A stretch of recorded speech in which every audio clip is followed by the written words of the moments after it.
Oke, Assalamualaikum semuanya. Em, Pada pertemuan kali ini kita akan membahas mata kuliah pengantar akuntansi dalam bab laporan keuangan ya. Jadi kembali saya jelaskan bahwa dalam pengantar akuntansi atau dalam ilmu keuangan ada bentuk pelaporannya gitu ya, yang biasa dinamakan dengan laporan keuangan. Nah, ini tuh pasti dilakukan oleh semua perusahaan dan business owner UMKM juga seharusnya menerapkan hal ini gitu ya.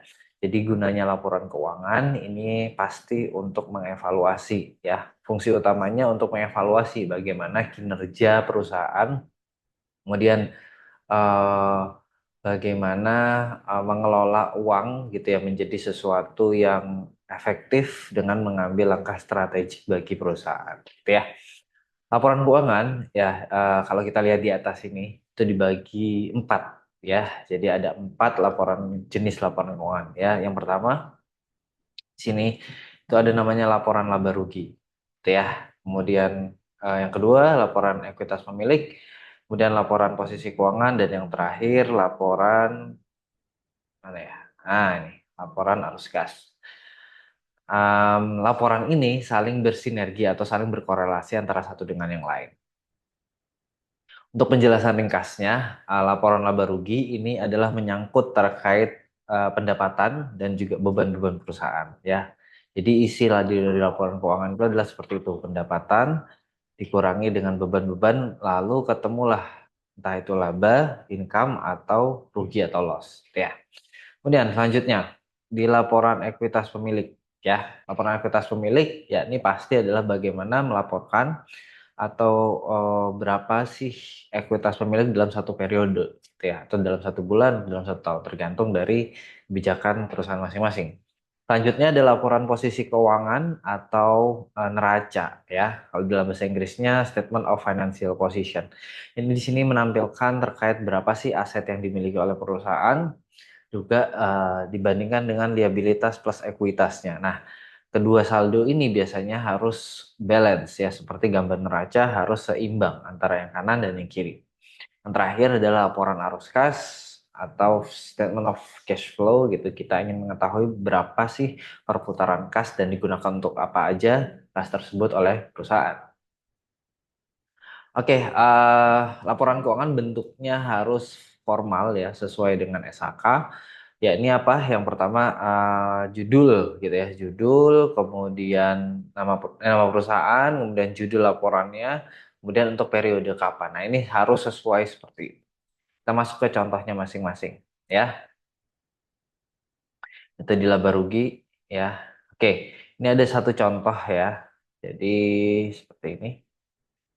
Oke, ada contoh laporan laba rugi gitu ya. Di sini diketahui bahwa ada perusahaan namanya Cisadane Travel gitu ya. Pada akhir tahun berjalan 30 April 2016 dicatat sebagai berikut. Ada pendapatan sebesar 260 juta sekian, beban-beban dan sebagainya. Sekarang yang disuruh adalah berapa sih laporan laba rugi gitu ya pada 30 April. Jadi isi dari bentuk laporan laba ruginya ya seperti ini gitu ya. Jadi ada nama di situ ya, ada nama di mana? Nah, di sini. Nah, oke. Nah, di atas ini ada nama perusahaannya, kemudian di bawahnya lagi adalah nama laporannya.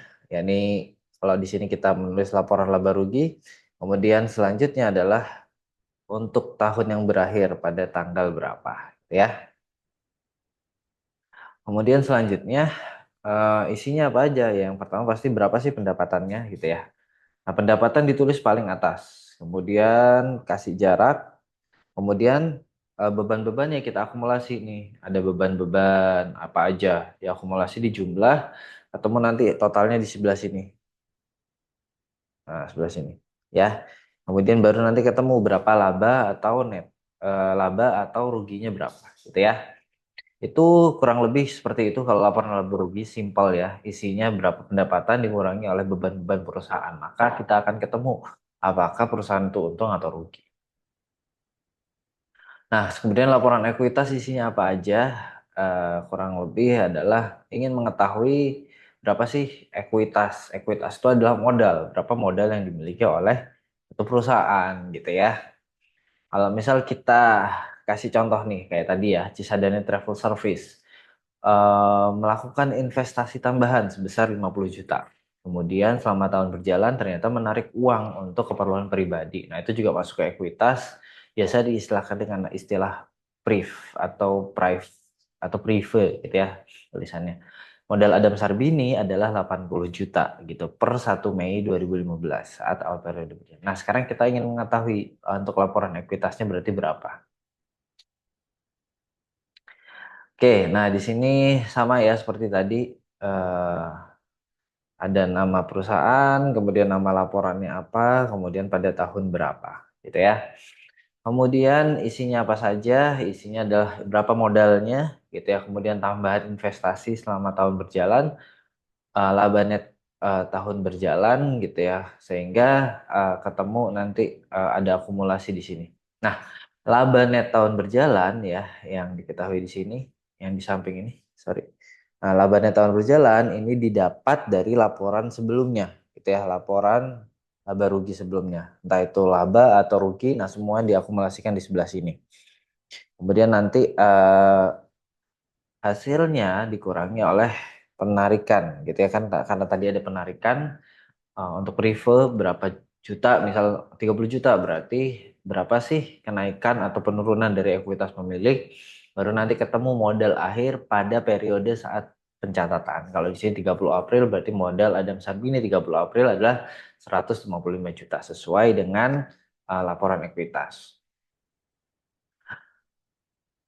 Ini contoh lain ya dari perusahaan Solusinet pada pertemuan sebelumnya.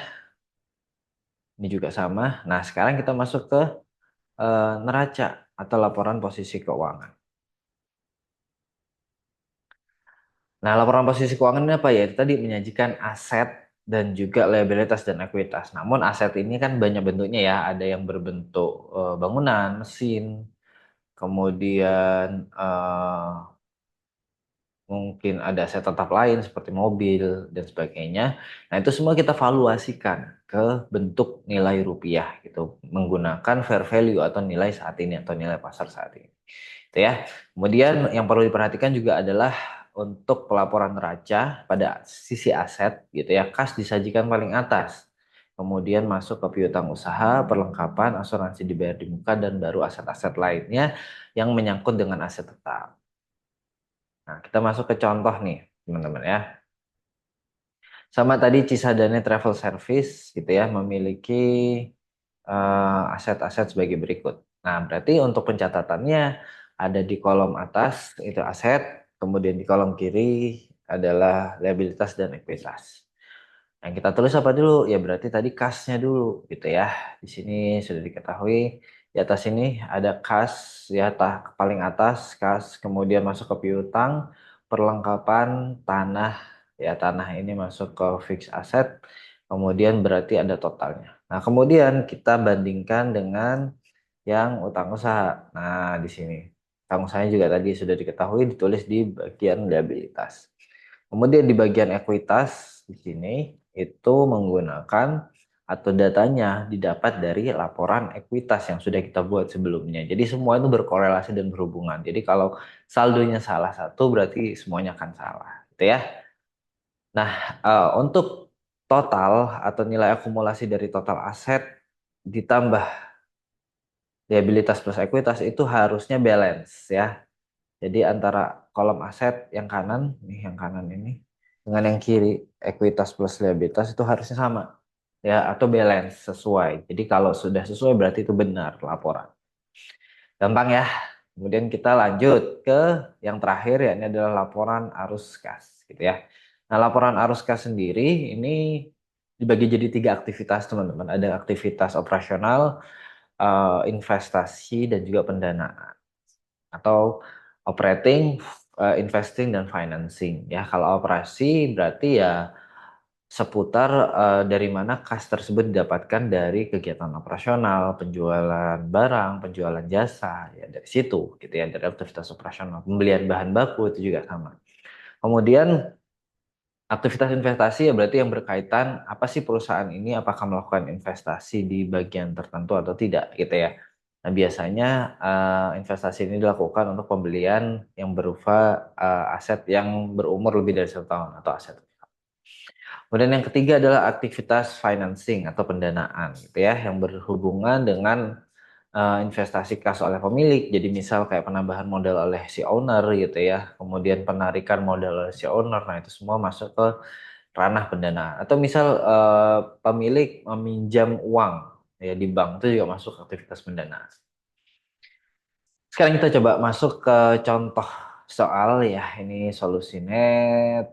Nah, sekarang kita coba contoh yang Cisadane Travel Service ya. Di sini ada keterangan bahwa ada penerimaan kas diterima dari pelanggan, diterima dari investasi tambahan oleh pemilik, kemudian ada pembayaran kas, yakni adalah kas yang dibayarkan untuk beban, kas yang dibayarkan untuk tanah, dan yang dibayarkan pemilik untuk keperluan pribadi atau penarikan. Nah, kemudian saldo kas per 1 Mei adalah 72 juta sekian. Buatlah laporan arus kas. Nah, pertanyaannya itu ya. Jadi dari sini, dari soal-soal di atas atau dari keterangan di atas, kita harus menggolongkan dulu mana yang menjadi aktivitas kas aktivitas dari operasional, mana yang menjadi kas aktivitas dari investasi dan mana kas dari aktivitas pendanaan. Nah, itu kita golongkan. Nah, bentuknya seperti ini. Jadi untuk gambaran laporan arus kas itu nanti seperti ini. Arus kas dari aktivitas operasional berarti dari penjualan barang ya tadi diketahui ada kas diterima dari pelanggan sebesar 251 juta. Kemudian dikurangi untuk beban-beban yang dilakukan oleh perusahaan ya 210 juta, sisanya jadi 41 juta. Yang dari aktivitas investasi, oh ternyata ada untuk pembelian tanah. Nah, tanah ini merupakan aset tetap yang memiliki usia lebih dari 1 tahun.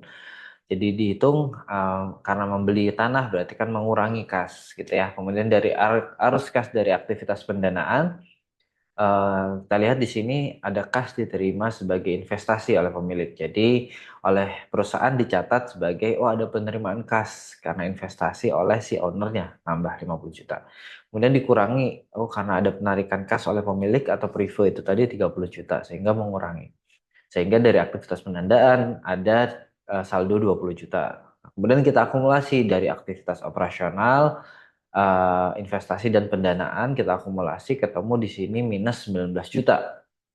Nah, tapi uh, ada saldo kas per 1 Mei ya 2015 72 juta 50 ribu sehingga kas per pencatatan keuangan di laporan arus kas 30 April 2016 adalah 53 juta 50 ribu ya di sini.